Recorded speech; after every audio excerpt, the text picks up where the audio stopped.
அந்த மாவு பொருள் வந்து அது டைஜஸ்ட் ஆகும்போது, ஜீரணமாகி உடம்புல அசிமிலேட் ஆகும்போது 100% குளுக்கோஸாக தான் மாறும். இப்போ அரிசி எடுத்துக்கிட்டோம்னா 80% மாவு பொருள் இருக்குது, 10% புரோட்டீன் இருக்குது. அதே இது பயிர் எடுத்துக்கிட்டிங்கன்னா அது மாறி இருக்கும். 40% கார்போஹைட்ரேட் இருக்கும், 60% புரோட்டீன் இருக்கும். அந்த கார்போஹைட்ரேட் எல்லாமே குளுக்கோஸாக தான் மாறுது. நான் ஒன்றுமே சாப்பிடல, எங்கேருந்து வருது? 2 இட்லி தானே சாப்பிடுது, இட்லியில் தான் வருது. இட்லி சாப்பிட்டாலும் தோசை சாப்பிட்டாலும் எது சாப்பிட்டாலும் மாவு பொருள் எல்லாமே குளுக்கோஸாக தான் மாறுது. இந்த குளுக்கோஸை உபயோகப்படுத்தணும்னா என்ன வேணும்? இன்சுலின் வேணும். வேணும்னா வேலை செய்யணும்.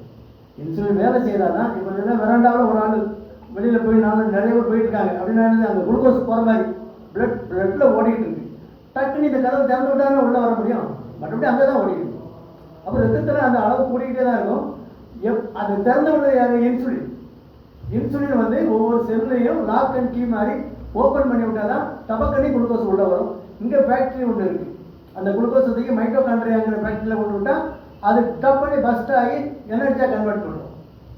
ஏடிபிங்கிற ஒரு மாலிகுல் கிரியேட் ஆகி எனர்ஜி அதான் ஓடிக்கிட்டு இருக்கு. நம்ம சாப்பிட்டதெல்லாம் ஓடுது, எங்கேருந்து ஓடுது? ஒவ்வொரு திசுக்களுக்குள்ளேயும் குளுக்கோஸை உள்ளே தள்ளி அதை எனர்ஜியாக கன்வெர்ட் பண்ணுறது யார்?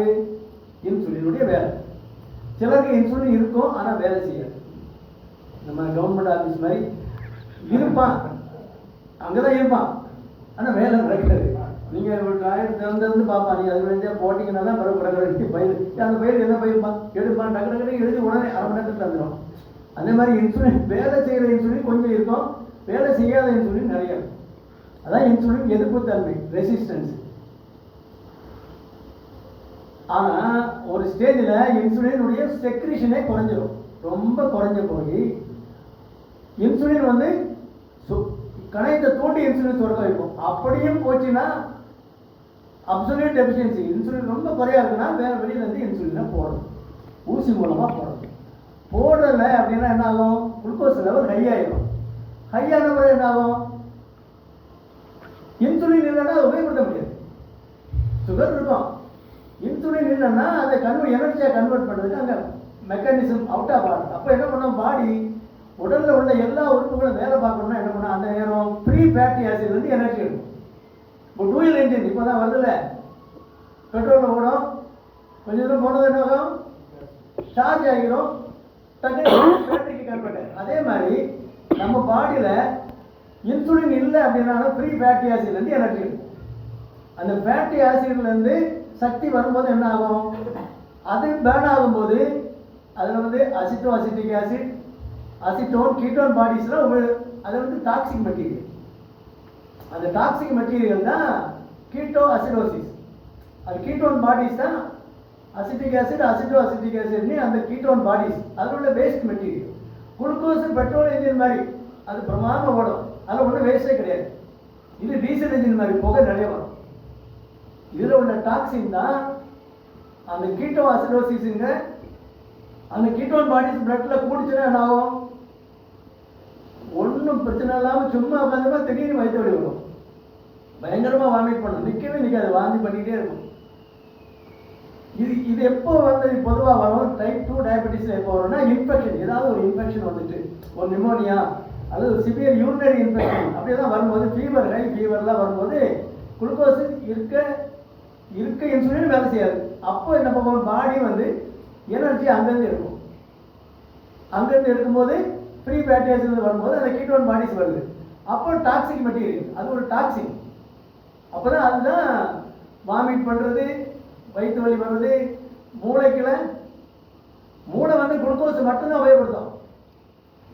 பிரெயினுக்கு வந்து சக்தி இந்த ஃப்ரீ ஃபேட்டி ஆசிட் எடுக்க முடியாது. அப்போ அந்த குளுக்கோஸ் உபயோகப்படுத்த முடியாத ஸ்டேஜ் வரும்போது மூளை குழப்பமாயிடும். ஒரு மாதிரி குழம்புற மாதிரி பேசுவான், வாமிட் பண்ணுவான், குழப்பமாக இருப்பான். நீங்கள் பார்த்தீங்கன்னா அந்த அசிட்டோன் பாசிட்டிவாக இருக்கும் யூரினில். இது பிளட் சுகர் பார்த்தா 450, 550 அப்படி இருக்கும்.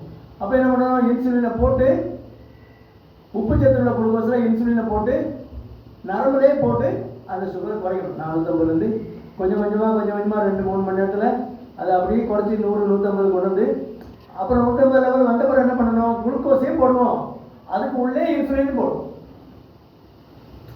குளுக்கோஸை போட்டோன்னா குளுக்கோஸு நரம்பில் போய் திசுக்களுக்கு போது இன்சுலினை கூட சேர்த்து போடுறோம்.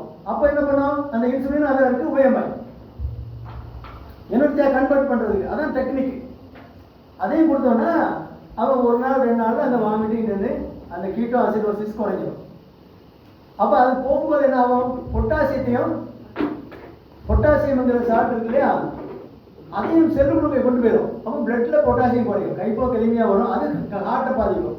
அப்போ அதை ரீப்ளேஸ் பண்ணும், பொட்டாசியம் ரீப்ளேஸ் பண்ணும். அது ஒரு மெடிக்கல் எமர்ஜென்சி. அது காரணம் வந்து அப்சல்யூட் இன்சுலின் டெஃபிஷியன்சி. இன்சுலின் வேலை பார்க்காம போயிட்டுனா வர்ற காம்ப்ளிகேஷன் தான். அப்போ இன்ஃபெக்ஷன் இருந்தால் இன்ஃபெக்ஷனை கண்ட்ரோல் பண்ணணும். இதை எனர்ஜி யூட்டிலைசேஷனை குளுக்கோஸுக்கு மாற்றணும். அது டீசலில் ஓடிக்கிட்டு இருக்கு, அதை பெட்ரோல் மாற்றணும். மாற்றி உடம்பை சரி பண்ணுவே, அங்கேருந்து இருக்காது.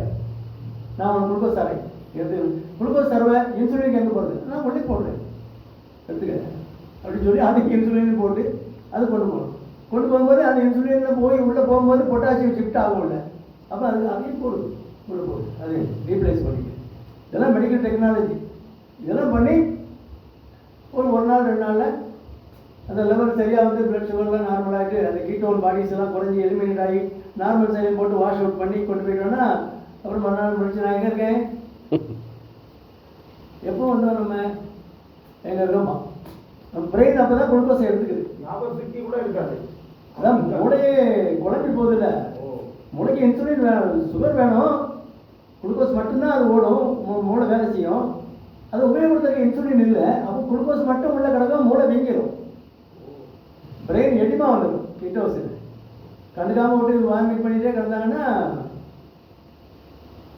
டிக்கெட் கன்ஃபார்மான ஆயிடும். நம்ம வந்து விட மாட்டோம்ல, விடமான டிக்கெட்டு இதில் தான் டிக்கெட் கூட விட மாட்டோம். அப்படி 80% 90% நம்ம வந்து டிவைட் பேக் பண்ணி கொண்டு வந்தோம். இதுதான் டயபெட்டிக் காம்ப்ளிகேஷன். அருமையான கேள்வி, அருமையான வழக்கம். நன்றி.